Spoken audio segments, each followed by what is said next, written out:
What happens when a beloved comedian walks onto a talk show stage and completely destroys the host with nothing but pure, unfiltered truth?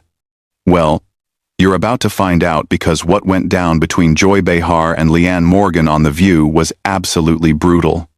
Before we dive into this incredible story, make sure you hit that subscribe button and drop a comment below, because this is going to be wild.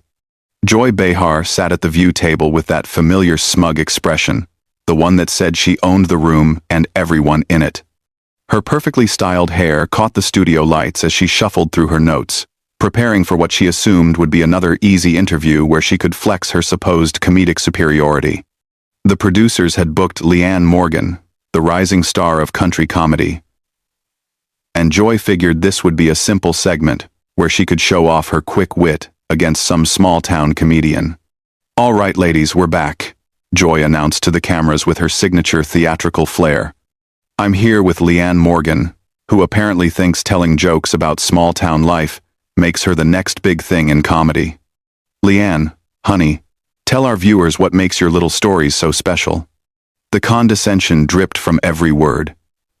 Joy's co-hosts shifted uncomfortably in their seats, sensing the tension that was already building. Leanne, dressed in a simple but elegant outfit that screamed authentic rather than manufactured, smiled politely, but her eyes showed she had already taken Joy's measure.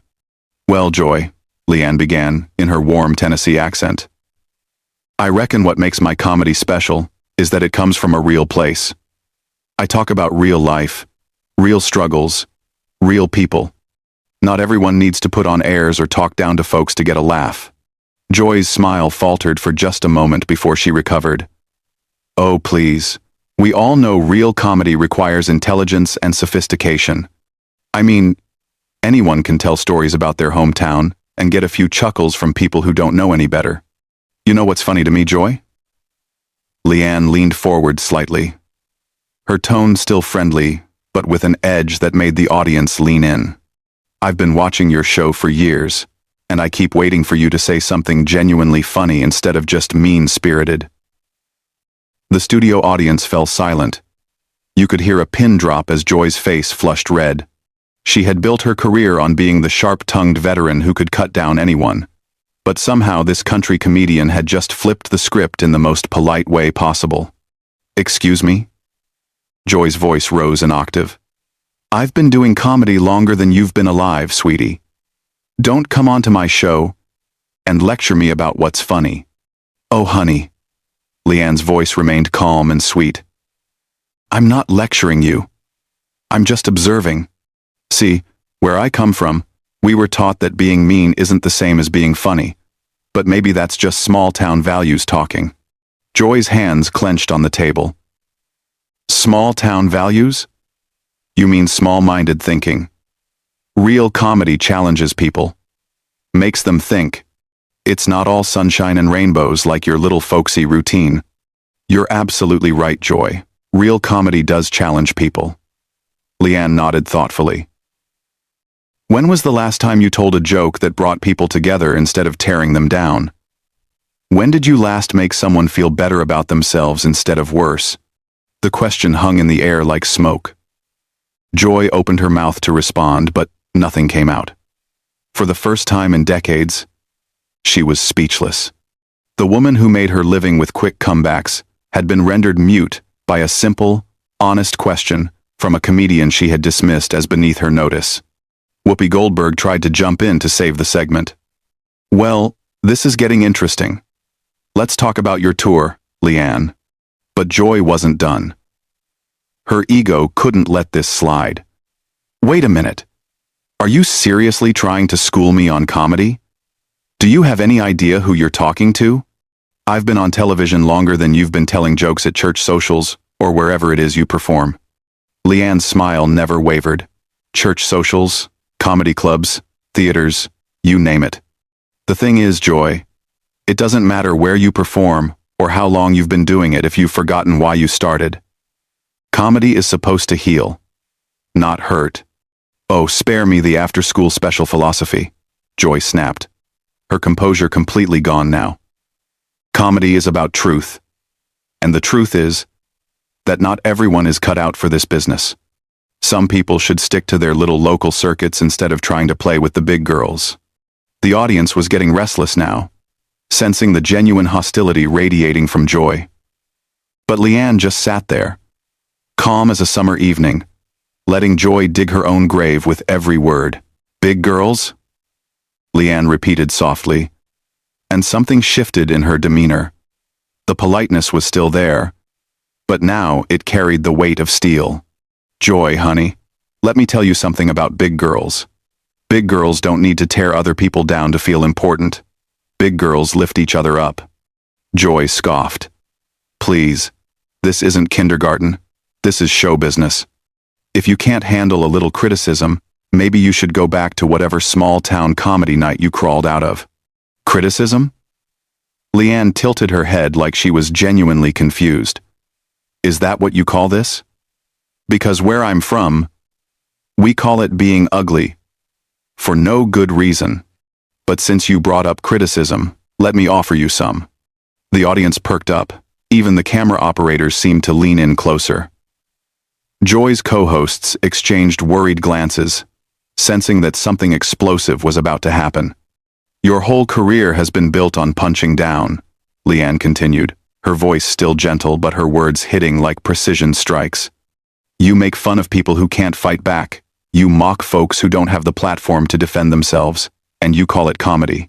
But real comedy. Joy, real comedy punches up. It takes aim at power, not at people just trying to make their way in the world." Joy's face was turning crimson. "How dare you come onto my show and psychoanalyze me? You don't know anything about my career or what I've accomplished." "Oh, I know plenty." Leanne smiled sweetly. "I know you've spent years making jokes at the expense of regular people. I know you think being from New York makes you smarter than everyone else. I know you've built a brand around being the mean girl who never grew up. And honestly, Joy, it's just sad." "Sad?" Joy's voice cracked slightly. "I'm successful. I have a career. I have influence. What do you have? A few YouTube videos and some county fair gigs?" Leanne laughed, and it was the most genuine sound that had been heard on The View in years. "You know what I have, Joy? I have people who come to my shows and leave feeling better about themselves. I have fans who tell me my comedy helped them through difficult times. I have the respect of my peers because I treat people with dignity. Can you say the same?" The silence that followed was deafening. Joy opened and closed her mouth like a fish out of water, clearly struggling to find a comeback that wouldn't make her look even worse. Sunny Hostin attempted damage control. "Well, different comedians have different styles." "Different styles?" Leanne interrupted gently, never taking her eyes off Joy. "Is cruelty a style now? Because that's all I've seen from Joy today. She invited me on this show, not to have a conversation, but to try to embarrass me. And the sad part is, she's only embarrassed herself." Joy finally found her voice, though it was shaking with rage. "You think you're so much better than me, with your folksy wisdom and your holier-than-thou attitude. Well, let me tell you something, sweetheart. This business will chew you up and spit you out. Nice girls finish last." "Maybe." Leanne nodded thoughtfully. "But at least they finish with their souls intact. Tell me, Joy, when you go home at night, are you proud of the person you've become? When you look in the mirror, do you like what you see?" The question hit Joy like a physical blow. Her composure completely crumbled, and for a moment, the mask slipped entirely. The audience could see past the bravado to the insecure, bitter woman underneath. "I don't have to listen to this," Joy stammered, her hands shaking as she fumbled with her notes. "This is my show. My show." "Actually," Leanne said quietly, "I think it's the audience's show. They're the ones who decide what's worth watching. And right now, they're watching you throw a tantrum because someone finally had the courage to tell you the truth." Joy looked around the table at her co-hosts, clearly expecting support, but found only uncomfortable silence. Whoopi was studying her hands, Sunny was looking at the ceiling, and the others were avoiding eye contact entirely. The realization that she was completely alone in this moment seemed to hit Joy like a truck. You don't understand. Joy's voice was barely above a whisper now. This is how this business works. You have to be tough. You have to fight for your place. No, honey. Leanne's voice was gentle now, almost pitying. You don't have to become a monster to succeed. You chose to become one. And the saddest part is, you've convinced yourself it was necessary when really, it was just easier than doing the hard work of being genuinely funny. The studio was so quiet you could hear the air conditioning humming. Joy stared at Leanne, with a mixture of hatred and something that looked disturbingly like recognition, as if she was seeing herself clearly for the first time in years. Joy's breathing became shallow and rapid. The recognition in her eyes quickly morphed back into fury as her defense mechanisms kicked in. She couldn't handle the mirror that Leanne was holding up to her, so she did what she always did when cornered. She attacked. You know what? Joy stood up abruptly, her chair scraping against the floor with an awful screech. I've had enough of this sanctimonious garbage. You come on here acting like some kind of comedy saint, but you're nothing. You're a nobody from nowhere trying to lecture me about my career? Leanne remained seated, her posture relaxed, her expression compassionate rather than triumphant. Joy, please sit down. We're just having a conversation. No. Joy's voice echoed through the studio. This isn't a conversation. This is an ambush. You came here with an agenda to make me look bad, and I won't stand for it. The audience was shifting uncomfortably in their seats. Some were pulling out their phones to record what was clearly becoming a historic meltdown. The producers in the control room were frantically trying to decide whether to cut to commercial or let this train wreck continue. I didn't come here with any agenda except to talk about comedy, Leanne said softly. But if you're feeling attacked, maybe you should ask yourself why that is. Sometimes when we hear the truth, it feels like an attack because we've been lying to ourselves for so long. Stop it! Joy slammed her hand on the table, making the coffee mugs jump. Stop with your folksy psychology and your fake wisdom. You think you're so smart, so insightful. Well, here's some insight for you. This business is cutthroat. It's survival of the fittest. And the fittest isn't some small-town nobody who thinks she can waltz in here and lecture her betters. Whoopi finally tried to intervene. Joy, maybe we should take a breath here. Joy whirled on her. Don't you start too, Whoopi. I'm the one with the edge, the one who asks the tough questions, the one who isn't afraid to say what everyone else is thinking. Is that what you think you do? Leanne's voice cut through Joy's rant like a knife through butter. Because what I see is someone who mistakes cruelty for courage. Someone who confuses being mean with being smart. You don't ask tough questions, Joy. You just ask cruel ones. That's it. Joy's face was purple now, spittle flying as she spoke. I don't have to take this from some amateur who probably learned comedy from watching sitcom reruns. You want to know what real comedy is? Real comedy is telling the truth, even when it hurts. And the truth is, you'll never be more than a novelty act. A cute little distraction for people who don't appreciate real talent. The silence that followed was different this time. It wasn't just uncomfortable, it was damning. Even Joy seemed to realize she had gone too far, but she was too deep in her rage to back down now. Leanne stood up slowly, her movement graceful and deliberate. When she spoke, her voice carried a sadness that somehow made her words even more devastating. You know what, Joy? You're right about one thing. Comedy is about telling the truth, even when it hurts. So here's a truth for you. You're not the victim here. You're not the wronged party.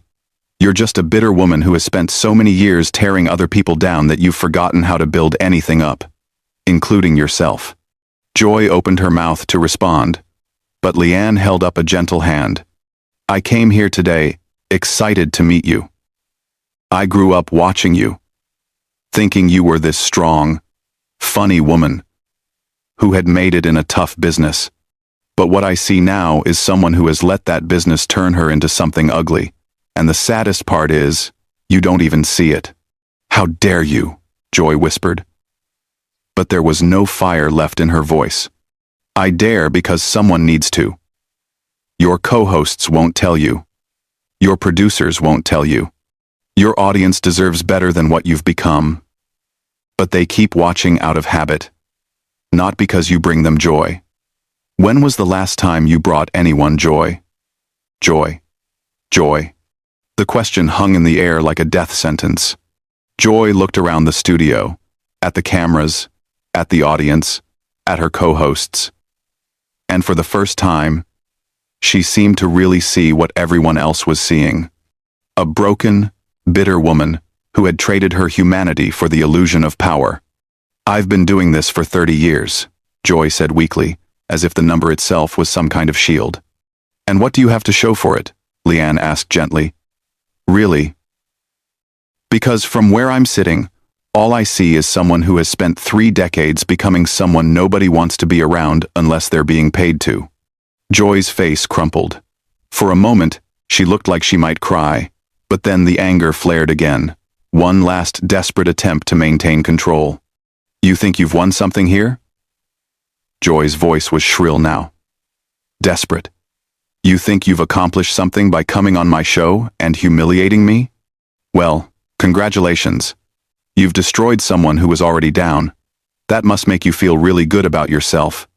Actually, Leanne said quietly, it makes me feel sad. Because I can see the person you could have been. I can see glimpses of the comedian who probably started out wanting to make people laugh, not cry. But you buried her so deep under all this bitterness and cruelty that I don't think even you remember who she was. Joy stood there swaying slightly, as if Leanne's words had physically staggered her.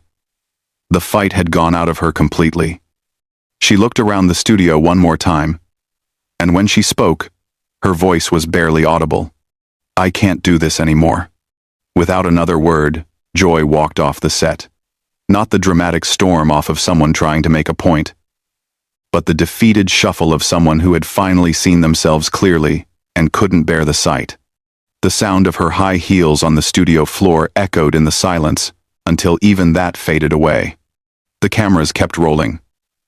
The audience sat in stunned silence. Leanne looked genuinely sad as she watched Joy disappear into the wings. Whoopi tried to salvage what was left of the show. Well, that was certainly something. Leanne, thank you for being here today. Thank you for having me, Leanne replied. But her heart clearly wasn't in the pleasantries anymore. I hope Joy finds what she's looking for. As the show cut to commercial, the audience slowly began to process what they had just witnessed. They had come expecting light entertainment, and instead had seen the complete psychological deconstruction of a television personality who had spent decades hiding behind a mask of cynicism and cruelty. In the end, it wasn't anger or shouting that brought Joy Behar down. It was something far more powerful and far more devastating. It was the simple, unvarnished truth delivered with compassion by someone who refused to play the game by Joy's rules. And that's how a small-town comedian from Tennessee managed to do what no politician, no celebrity, no fellow comedian had ever managed to do. She held up a mirror and forced Joy Behar to see exactly who she had become. The image was so unbearable that Joy simply couldn't face it anymore. What do you think it takes for someone to change when they've spent decades becoming someone they shouldn't be? Drop your thoughts in the comments below, and don't forget to subscribe for more incredible stories like this one.